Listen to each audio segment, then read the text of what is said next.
Hi, welcome back again.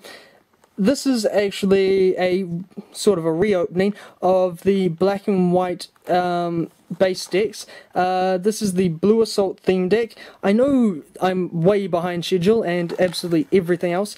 I know you've probably, if you haven't opened your own, seen other people opening these. Compared to some of the other card games, I would like to say though that these are actually really good quality decks.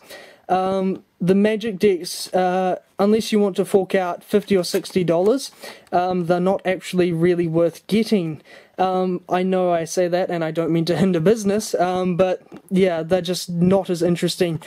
I have pre-opened it, as you can see. I've actually played one game with it, with a friend, so I would like to go through it and just say what I'd like to say. I am far behind. You can probably see the tokens down there that a friend of mine decided that it would be absolute fun to just push them out. Thank you very much, Simon. In these decks, for those of you who haven't actually seen, you get a nice wee piece of paper which allows you to tell you what you have collected. I won't be collecting black and white or emerging powers. I might collect Noble Victories when it comes out. It's looking pretty good from what I've seen, which isn't actually much. It comes with a lovely playmat, which helps out very much, especially when you're starting up into the game. I've actually graduated a bit further than needing a playmat. As you've probably seen from many other videos, they like to show off that there is Zekrom and Reshiram on here, which is, you know, actually pretty damn cool. You never actually see any magic mats. I do like to mix match my videos, so today you see the two Naruto Sasuke tins that I have collected in the back there, and they shall be currently joined by my amount of tokens. Very small, but very helpful. It comes with this lovely deck box, which I've managed to sort everything into. Unfortunately, what I'm not a big fan about is these deck boxes aren't designed for you to put sleeves on your cards and then put them back, so I do have my own separate boxes. Now, one of the highlights for these decks for most people are the fact that you know, get the shiny from the front. This is the Samurai one, so it is water and lightning, I believe. I've only played 1 or 2 games with this, but I do like it actually. I'm not sure whether I'm going to keep this together or whether I'll rip it apart and build a new deck. Being a casual player, I usually just build with the cards I have around me, or I build, you know, looking online for just something that's fun and casual and isn't 100% consistent to win. I'd like to go through what you actually get in these because it is awesome.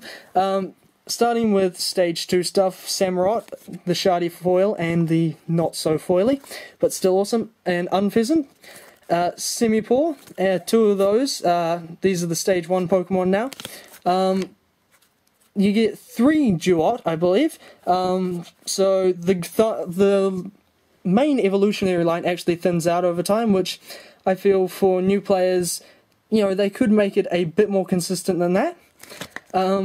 Moving on, we do get the non-foil Swanna, which is actually quite nice in this deck, considering that you don't want to be throwing too much energy away, since it's not very consistent. A Galvantula, just a lone one. I feel maybe they could have put a couple more in. You get 2 Tranquil, which are very nice if you get them early game. I know I'm rambling on a bit, but this is mainly to do within the context of this deck and the other starter decks.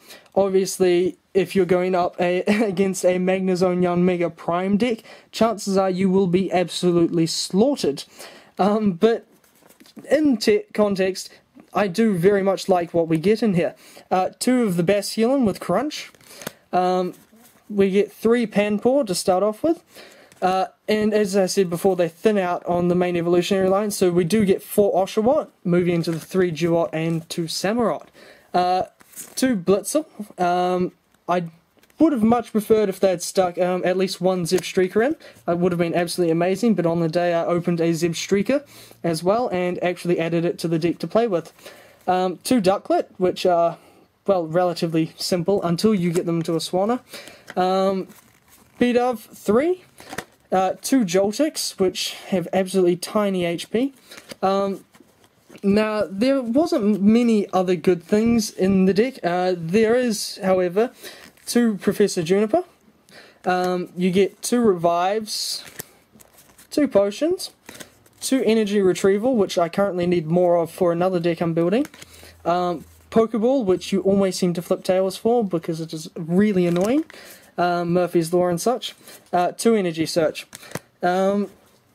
You also get about 20 energy, I believe. I believe it is 13 water energy and only 7 lightning energy.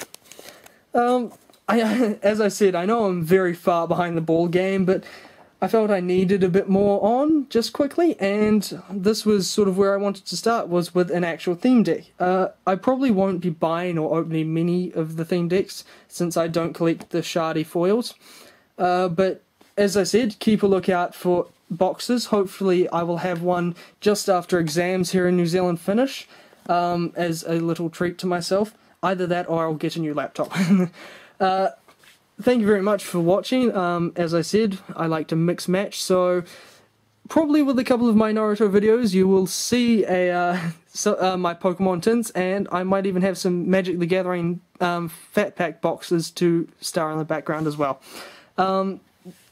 Hopefully I'll be rejoined with some more of my favourite artists, music-wise, but that'll take a bit longer considering that many of my friends have run off with my CDs because they are too poor to pay for them themselves. Ironic that, but anyway, thank you very much and I'll see you later.